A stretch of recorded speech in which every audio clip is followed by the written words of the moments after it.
गरज आहे.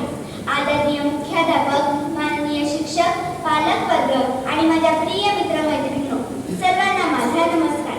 सर्वात आधी सर्वांना स्वातंत्र्य दिनाच्या खूप खूप शुभेच्छा. आज आपण सारे येथे जमलो आहोत 15 ऑगस्ट हा पवित्र स्वातंत्र्य दिन साजरा करण्यासाठी. हा दिवस आपल्यासाठी फक्त सुट्टीचा दिवस नाही, तर तो आहे आपल्या देशाचा अभिमानाचा. भगतसिंग, राजगुरू, सुखदेव यांनी हसत हसत फाशी घेतली. राणी लक्ष्मीबाईंनी तलवार हातात घेऊन इंग्रजांची झुंज दिली. नेताजी सुभाषचंद्र बोस यांनी तुम मुझे खून दो मैं तुम्हें आजादी दूंगा अशी गर्जना केली. महात्मा गांधींनी अहिंसेचा